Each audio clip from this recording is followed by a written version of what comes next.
Hello? Is this thing on? I sure hope it is. I'm gonna be really upset if I find out that I was talking to no one this whole time. If you can hear this, hello. My name is Nimue Hyacinth. I am a scribe of the Royal Queendom, and I need your help.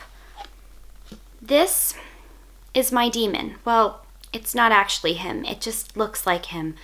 He's gone missing, but his name is Professor Mugwort, and he is a frog, and he is very dear to me, and I would really, really appreciate your help getting him back. I miss him so much, and it's almost winter time, which means it's time for him to begin hibernating in his little mud area, and I'm just worried that he won't be able to do that if he's trapped outside. So I stumbled upon a list of provisions that it's recommended I pick up before I go look for Professor Mugwort. So I'm going to share those with you in hopes that if you've already lost a demon like I have, maybe you'll be able to find them again. Okay, the first thing is that we're going to be crossing the Eastern Sea, so we need a boat. Now, I am just a scribe. I spend a lot of time reading and writing, but this is a book that's about a boat. It's about 3 men in a boat, to be exact.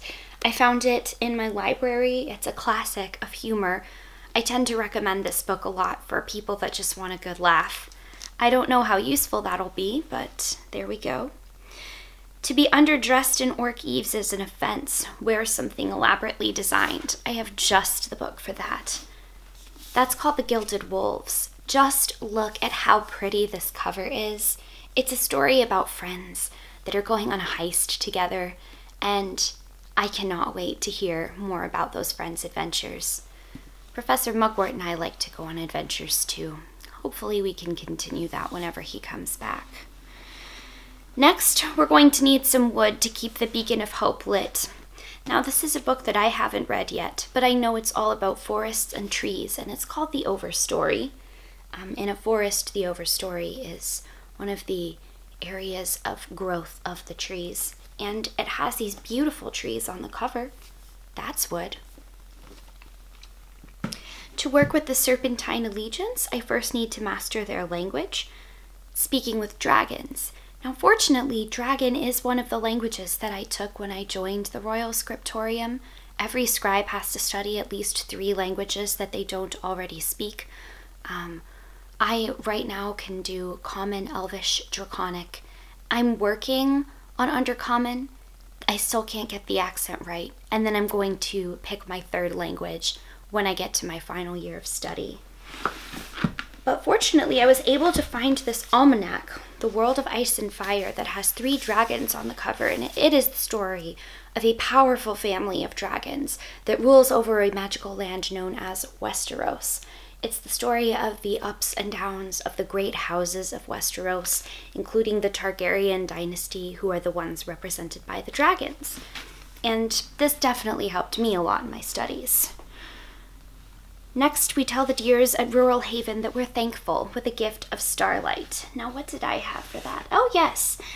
I just had to bring out this book. Of course, it's a classic among elves, The Fellowship of the Ring, because one of our own kind actually does give a gift of Elendil, our most beloved star, to the ring bearer, and I just had to include it.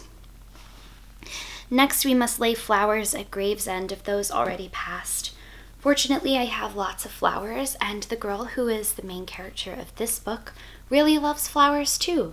It's called Anne of Green Gables, and it is about a girl who is an orphan, and she's adopted by an elderly brother and sister, and she loves flowers and trees, so you can see from the cover of this book. All right. Then, whilst hiding from the frost giants, we have to keep warm with fire. Now, again, this isn't one that I've read yet, but I could think of nothing better than the flames of the blacksmith queen to keep me warm when I'm out on the road for a long journey.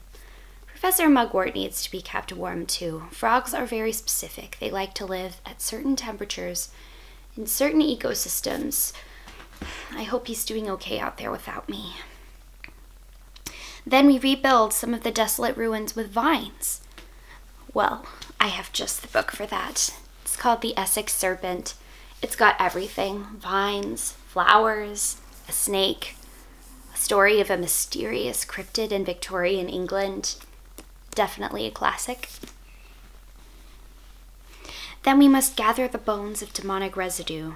We will bury our demons on our own lands. Now I certainly hope... Oh no. Oh, excuse me, I seem to have skipped over an area of the map. Oh, shoot. After Starlight, in order to gain entry, I should show Eastern Escape that you are an ally to people of color.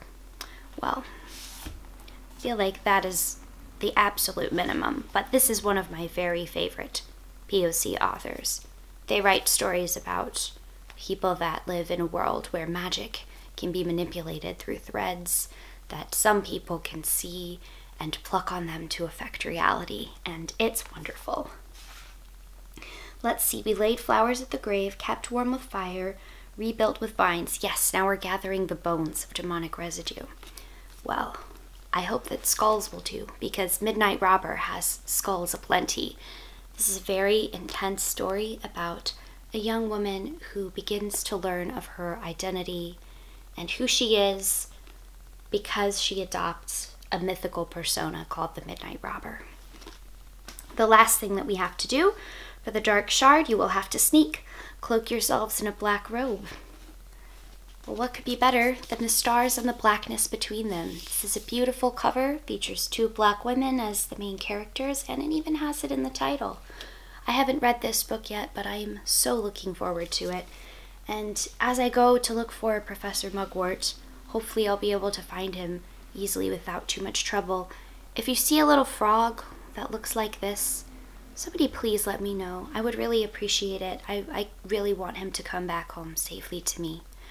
So, there you go. I hope that this helps you on your winter quest journey. I'll talk to you later. Farewell.